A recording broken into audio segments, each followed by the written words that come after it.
Le poison le plus puissant et le plus populaire qui tue rapidement les familles africaines, qui crée beaucoup d'orphelins et de veuves et réduit la fécondité, c'est-à-dire la capacité de faire des enfants des hommes africains, est le cube magie.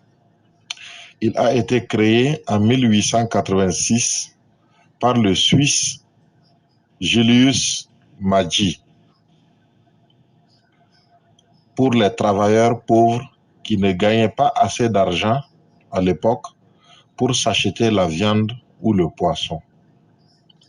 Alors, Julius Maggi a inventé le cube magie mélangé d'épices et de pourriture pour compenser le goût de la viande et du poisson dans l'alimentation des ouvriers. Et ce cube a pris son nom, magie. En 1894, après la conférence de Berlin, c'est-à-dire le partage de l'Afrique, la course à la colonisation, les colonisateurs ont décidé de l'exportation massive de ce poison dans les colonies pour mystifier les Noirs avec le goût synthétique du poisson et de la viande. Profitant ainsi de la pauvreté des Noirs pour vulgariser ce poison qui affaiblit l'énergie sexuelle des hommes et leur capacité à se reproduire et se multiplier. Car pour eux, si les Africains sont moins nombreux, ils seront facilement maîtrisables. Alors, Magie, avec ses couleurs frappantes, les couleurs rouges et jaunes, bien frappant et attirant, a été exporté en grande quantité en Afrique pour concurrencer un autre poison très dangereux qui existait déjà en Afrique, le Coca-Cola américain. Le Coca-Cola américain a été fait de couleur noire également, afin que les Noirs l'aiment, car il ressemble à leur peau.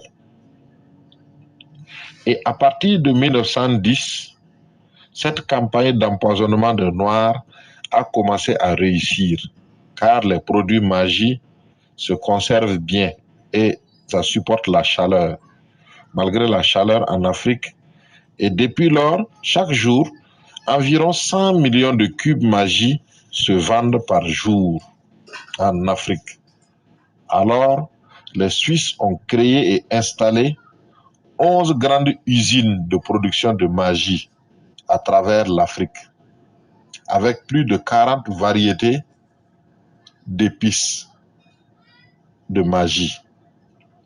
Les Africains ont alors totalement laissé tomber le piment naturel de leurs grands-parents pour adopter ce poison qui est magie. Et les Africains en mettent dans toutes les nourritures comme assaisonnement, malgré tous les risques de santé publique que sont les maladies cardiovasculaires, les maladies du cœur, les dysfonctionnements de l'érection, l'hypertension, le diabète, les crises cardiaques, le cancer du cerveau, le cancer des seins, le cancer des testicules. Voilà autant de maladies que magie provoque chez les Africains.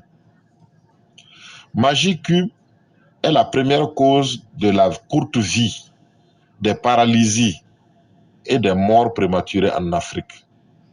Pourtant, nous continuons de le manger comme des cacahuètes. C'est parce que, comme la cigarette et l'alcool, Magie Cube développe sur nos langues et dans nos cerveaux une addiction, une dépendance. Si bien qu'on a l'impression que sans magie, telle ou telle femme ne sait pas bien faire la cuisine. Alors prenez bien note et réduisez la consommation de magie, car ce n'est pas une bonne habitude. Sinon, travaillez à arrêter complètement l'utilisation de magie dans la cuisine familiale. Utilisez le piment et les épices naturelles. Veuillez partager cette vidéo avec vos familles vos amis et ce que vous voulez voir en vie est bien portant. Merci.